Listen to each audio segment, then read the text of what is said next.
Bismillahirrahmanirrahim. Alhamdulillahirabbil alamin. Wassalatu wassalamu ala asyrafil anbiya'i wal mursalin nabiyyina Muhammadin wa ala alihi wa ashabihi wa man sara ala nahjihi ila yaumiddin.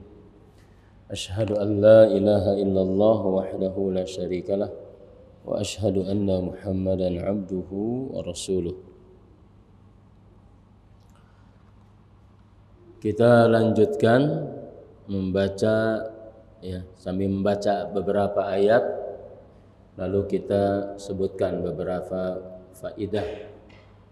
Tadi kita sudah mengambil satu faidah, yaitu bahwa al-bala wal ibtila, ujian itu tidak mungkin ada siapapun di antara kita lalu berharap tidak diuji. Jadi ketetapan Allah untuk makhluknya adalah diuji.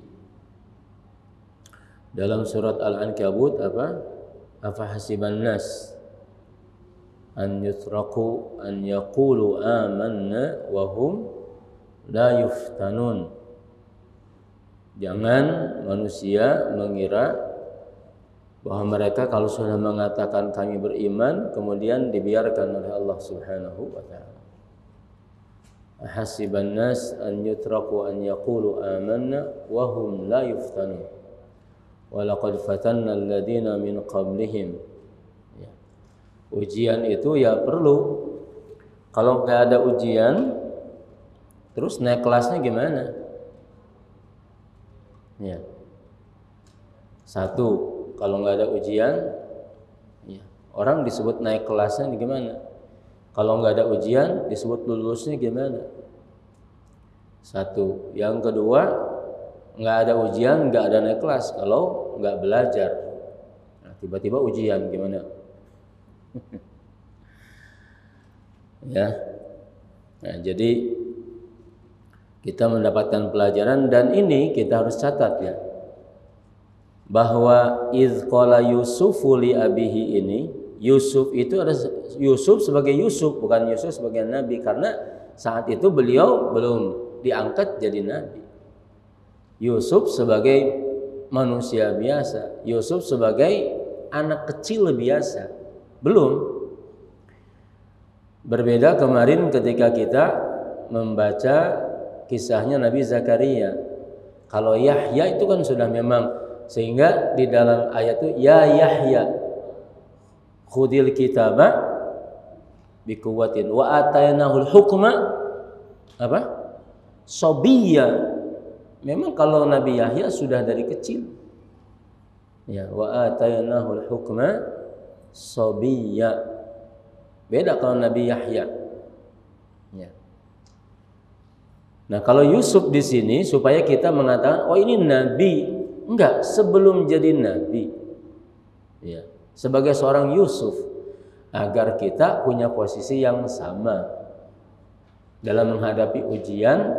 Kita tidak harus nyari pembenaran, lalu mengatakan itu kan nabi, kita mah bukan. Yusuf waktu diuji begini sebagai Yusuf, sebagai Yusuf, belum menjadi seorang nabi. Sebelum kita lanjut kepada bagaimana al-bala wal ibtila itu, ini di ayat yang keempat, iz qala Yusufu li abihi ya abati inni ra'aitu ahada asyara kaukaba wasyamsa wal qamara ra'aituhum li sajidin. Saya tidak menemukan riwayat yang paling bisa dianggap arjahul aqwal, artinya pendapat yang paling kuat tentang usia. Ada yang mengatakan 7 tahun,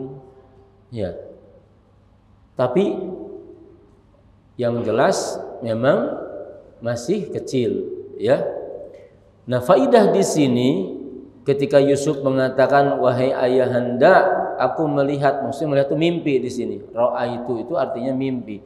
Saya bermimpi melihat 11 bintang, matahari dan bulan semuanya ya sujud kepada aku. Jadi Nabi Yakub saat diceritakan oleh anaknya yang masih kecil ini itu dan di zaman Nabi Yusuf ini kan zamannya apa? Ta'biru ar-ru'ya. Di zaman lagi dahsyat-dahsyatnya apa? Apa ta'biru ru'ya itu? Takwil. Ya, tafsir apa? Mimpi. Ya.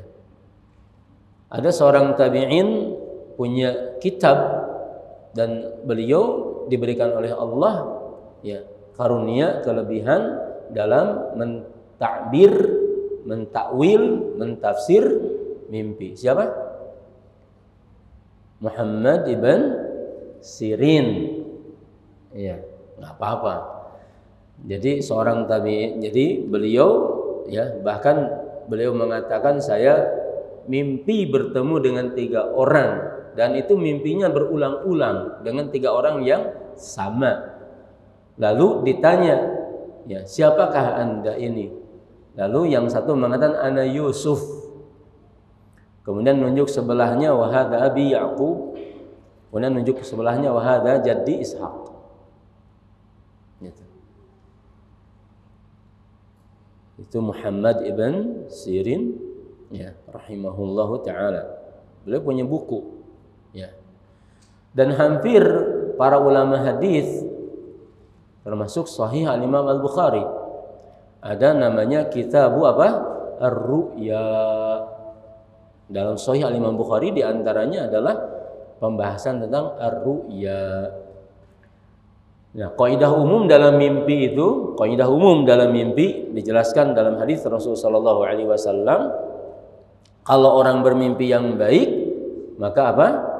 Ucapkan apa? Alhamdulillah. Tapi kalau yang jelek apa?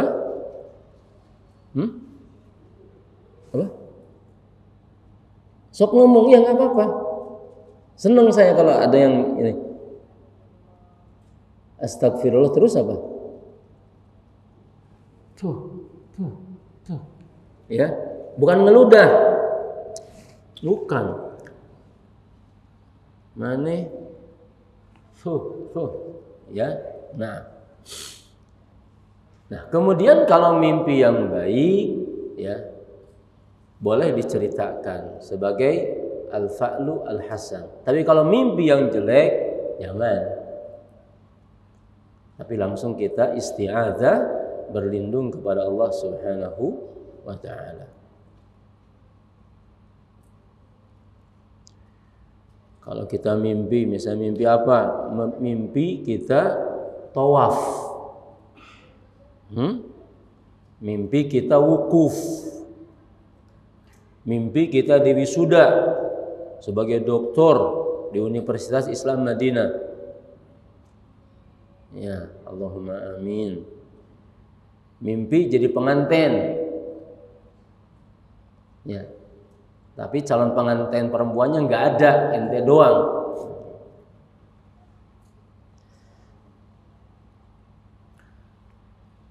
Nah, jadi apa faedah yang dimaksud? Ya. Kalau ada anak kita, anak kecil, ini kan subhanallah katanya surat Yusuf ini ya, bercerita tentang semua marhalat hayat al-insan. Ya, semua tingkatan kehidupan apa? Manusia dan cara kita untuk berinteraksi dengan semua level kehidupan itu. Jadi ini Yusuf masih kecil, kemudian bilang sama ayahnya, saya mimpi ngelihat matahari, melihat bintang kaukab 11. Bintang kecil enggak? Besar. Melihat matahari, bulan, sujud semuanya. Yang ngomong anak kecil. Kalau zaman kita mungkin, aduh, kalau mimpi yang logis dong, ya. Justru katanya kalau mimpi-mimpi anak kecil karena masih bersih fitrah, ya, ini sudah balik semua. Oh sudah, alhamdulillah. Bener kan sudah balik kan? Ditanya sudah balik bener, alhamdulillah. Ya. Ada nambah satu. Alhamdulillah 1, 2, 3, 4, 5, 11. Siapa yang membawa? Ada malaikat yang bawa nanti. Ahlan, anta baru gabung. Mas muka. Fajril dari mana? Cikarang. Sengaja datang ke sini. Diantar siapa? Ummi, masya Allah. Sengaja ngantar ke sini supaya itikaf. Allahu akbar. Allahumma faqihhu fid din wa 'alimhu ta'wil waj'alhu min ahli al-Qur'an. Ya, langsung Fajril mah didoain semua. Yang lain soalnya sudah duluan kemarin. Nah, jadi kalau ada anak kecil nih, kita sudah jadi bapak, yang calon bapak, termasuk kamu juga nanti. Tapi jangan setelah ini kemudian datang ke Ustaz Wahid, saya mimpi apa? Saya bongkar kotak amal. Ya, mimpi yang. Nah, bermuamalah dengan anak, ini balik ikhwas sekalian.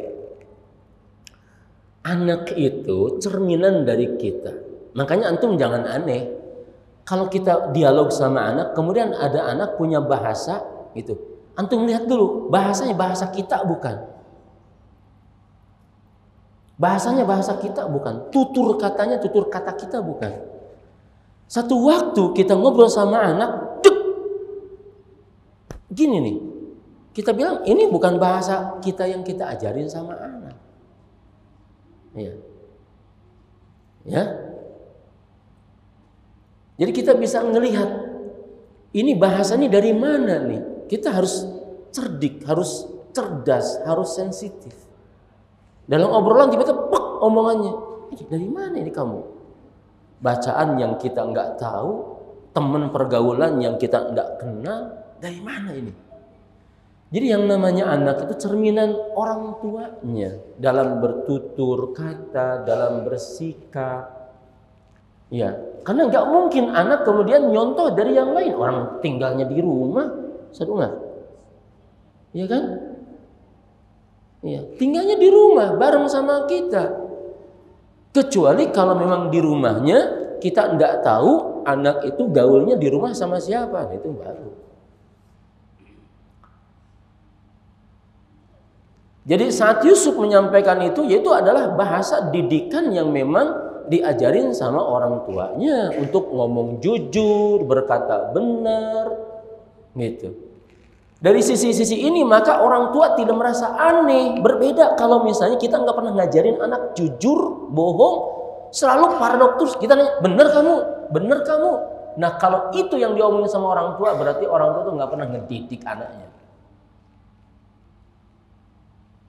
Kalau orang tua sudah ngomong sama anaknya, kamu ini ngomong benar, berarti dia nggak paham tabiat anak, nggak tahu karakter anak, nggak tahu bahasa anak.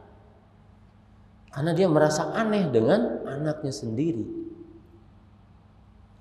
Ini hebat seperti ini anaknya bicara, ya bermimpi semua yang hebat ini, matahari, bulan, bintang, bermimpi semuanya. Kemudian disebut ra'aitu ahada asyara 11, disebut 11. Detil sekali. Ya. Ra'aitu ahada asyara. Nah, sama kita juga ngajar santri ini, ya. Ya, kadang kalau ada hal yang memang tidak sepadan, tidak sesuai, bisa jadi ada khalal, ada hal yang belum pas yang kita ajarkan sama anak. Bisa jadi hatinya belum pada nyambung. Bisa jadi kesiapan dari kedua-duanya belum ketemu dalam satu titik. Iya. Makanya kenapa kalau saya ngajar tuh nanya mulu supaya saya ketemu sama kamu. Iya. Kalau nggak nanya terus ketemunya gimana? Hah? Rasa Ada apa Ustadz? Labbaik. Gitu dong. Belajar. Coba. Rasya.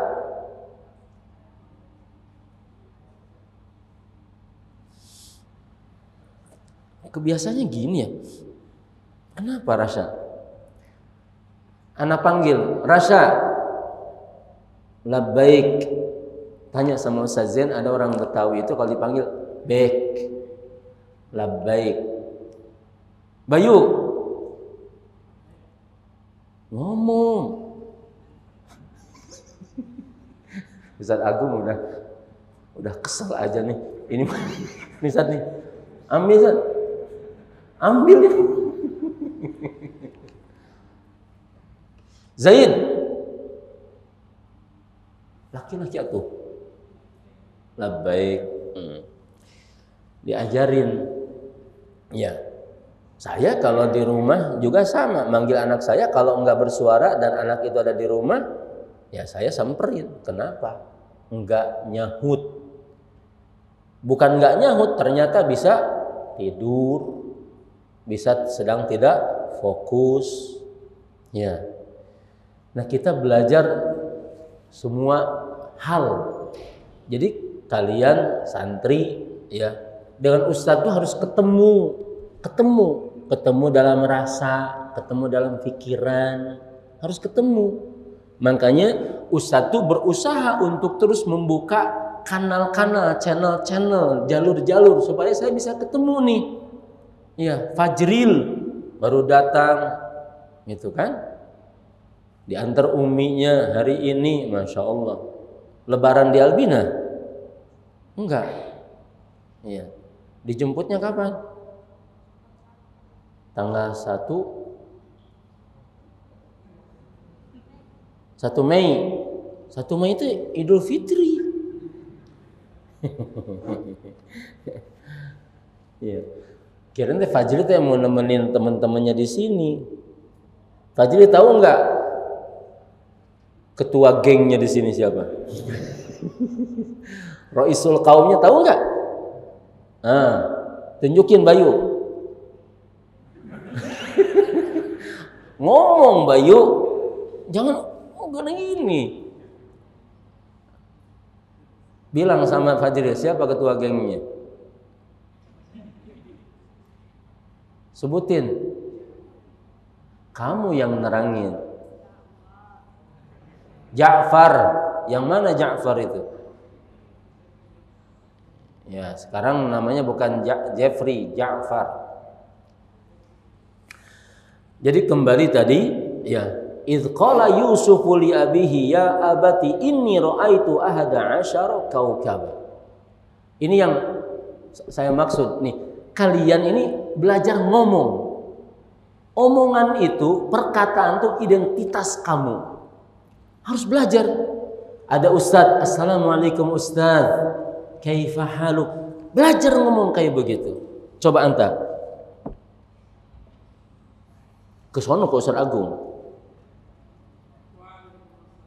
Oh, langsung dijawab sama Ustaz Agung, suaranya kenceng begitu. Ya. Belajar ngomong tuh identitas. Ya. Dibiasakan kita ini harus ramah. Harus ngomong. Laki-laki itu harus ngomong. Kalau nggak ngomong gimana? Hah? Kalau nggak ngomong gimana? Kita mau melamar nanti. Biarin saya ngomong beginian biar cepat gede ini. Melamar apa? Melamar pekerjaan. Iya. Datang kamu melamar pekerjaan. Ditanya siapa nama kamu? Coba kamu ceritakan. Kamu itu siapa? Ngomong. Kamu bisa apa? Keahlian kamu apa? Ngomong. Ya. Gitu. Jadi dibiasakan kalian harus ngomong, bicara ngomong. Ya. Gini katanya. Anak kecil ini potensinya 2. Ya. Pertama adalah potensi motorik. Anak kecil itu enggak bisa enggak diam, dia harus diam. Enggak bisa enggak gerak, harus gerak. Enggak bisa diam, itu anak kecil. Dan itu dimulai dari sejak bayi. Bagaimana enggak diamnya bayi? Nangis. Makanya orang tua agak bingung kalau bayi enggak nangis. Nangis itu olahraganya bayi. Gitu. Seiring dengan pertumbuhannya, anak ini, bayi ini, dia nggak akan pernah diam, gerak. Ya, gerak. Termasuk yang di masjid juga, lari gerak. Tinggal dijaga saja supaya dia terhindar untuk tidak lari di tempat yang licin. Itu potensinya dua, motorik. Memang harus gerak, nggak bisa nggak gerak. Kalau ada sekolah TK, taman kanak-kanak, nggak ada tempat bermainnya, itu bukan TK. Bukan taman kanak-kanak, taman kolot.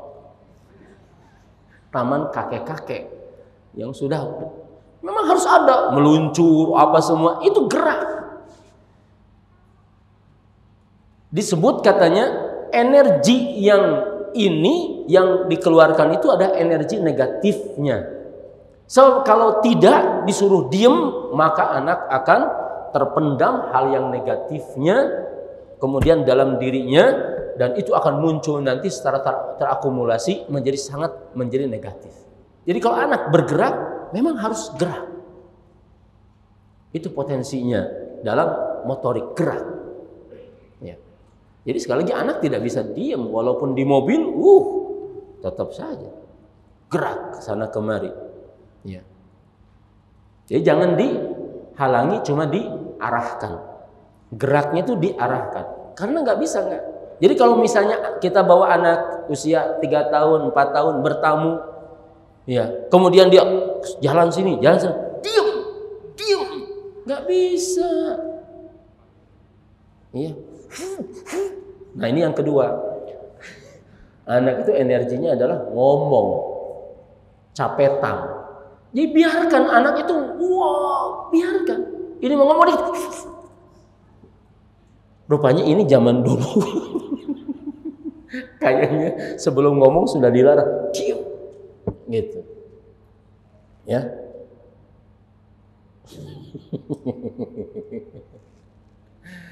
Jadi anak itu dua potensi, motoriknya dalam fisik, kemudian di dalam sini nih. Iya. Seharusnya anak tuh ngomong memang, biarkan. Ya. Jangan anak ngomong, ya. Ngomong nyebut abi nggak bisa, babi, abi. Jangan dimarahin. Ya belum ngerti. Dia ngomong abi nggak bisa, babi. Maksudnya abi. Iya.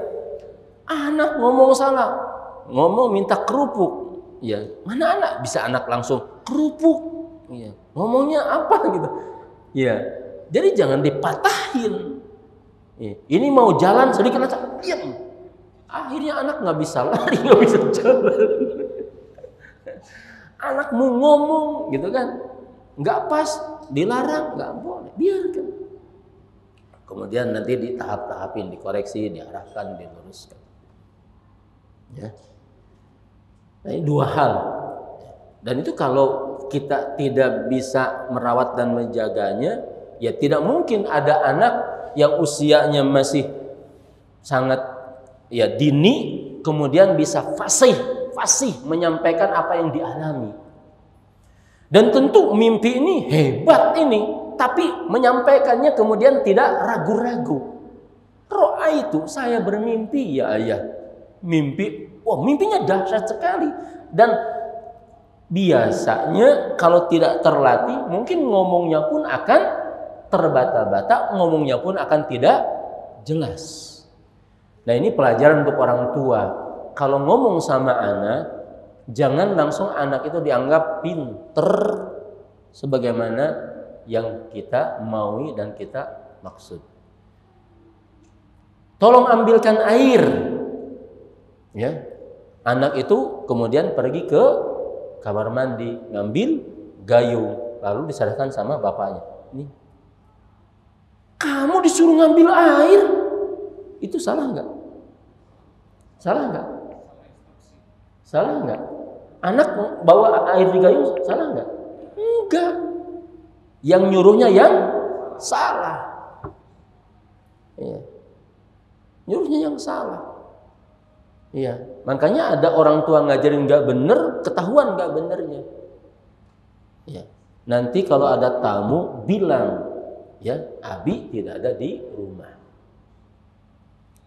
Begitu ada yang ngetok, tok, mana Abinya? Abi tidak ada di rumah. Begitu emang. Tadi kata Abi kalau ada tamu bilangnya Abi tidak ada di rumah. Anak mana tahu bohong atau jujur? Kita yang ngajarin dia jujur dan bohong. Makanya kalau anak bohong biasanya karena orang tuanya yang suka ngajarin bohong. Anak tuh nggak tahu bohong, asalnya nggak tahu. Ya. Tapi kalau anak zaman sekarang karena sudah diajarin sama orang tua yang namanya TikTok, sekarang sudah duluan yang ngajarin anak kita TikTok. Iya. Apalagi? TikTok apalagi? Selain TikTok apa sih? Apa? Hah? Ya akhirnya kan diajarin banyak. Ya. Baik.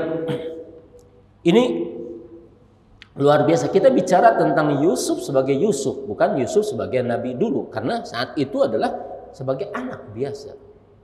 Ya. Melihat yang hebat. Jadi kalau ada anak bercerita, tidak masuk akalnya dengerin. Ya.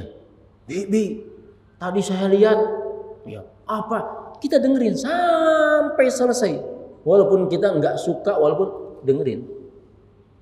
Kita nggak tahu yang anak maksud dengan apa yang dia ceritakan itu bagian mana sesungguhnya yang dia maksud. Sehingga kita akan terbiasa dengan banyak redaksi, ya, bahasa yang disusun oleh anak. Kita belajar nanti. Ya, oh, itu, ya. Kemudian kata Nabi Yakub, qala ya bunayya la taqsus. Nah, ini juga sama, ikhwas sekalian. Kita memang harus terbiasa, ya, membiasakan untuk memanggil semuanya dengan yang indah-indah. Memanggil anak, ya, dengan kalimat ananda, ya, apa saja boleh lah. Presidenku, rajaku, ya, iya. Ya, jadi manggilnya itu jangan yang memang gak enak didengar, ya, harus yang bagus. Ya bunayya, la taqsus ru'yaka ala ikhwatika fayakidu laka kaida innasyaitana lil insani aduwwum mubin. Mulai pendidikan kepada anak untuk faham yang boleh dan yang gak boleh. Harus jelasin kepada anak itu yang boleh, yang gak boleh. Coba antum perhatikan. Mohon maaf, bukan artinya menjelek-jelekan, enggak sama sekali. Kalau kita pergi misalnya keluar Albina atau masuk ke Albina lewat irigasi, ya, irigasi. Itu anak-anak kecil usia SD 8 tahun, 9 tahun, 10 tahun buka celana kemudian loncat, ya. Tidak ada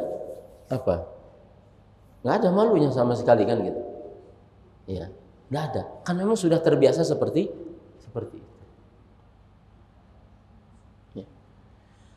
Berbeda misalnya dengan anak yang diajarin, kalau kita tahu anak ini sudah bisa jalan, begitu mau pipis sudah tidak pakai pampers lagi, mau pipis kita ngomongin, nanti kalau mau pipis bilang ya sama Abi, sama Umi, sama Mama, sama ayah.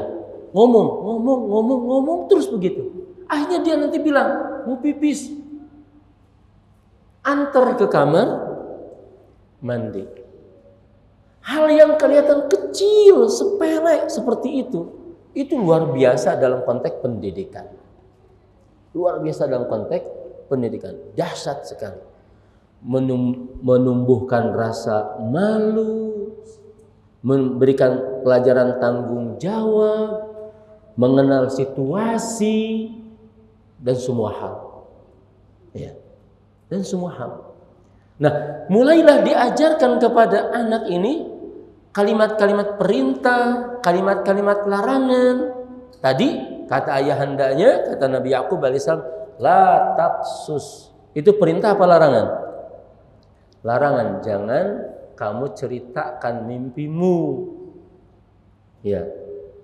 Sekarang sudah ada bahasa larangan. Ini kita harus juga menyampaikan kepada anak yang dilarang apa, yang diharuskan apa, harus sudah.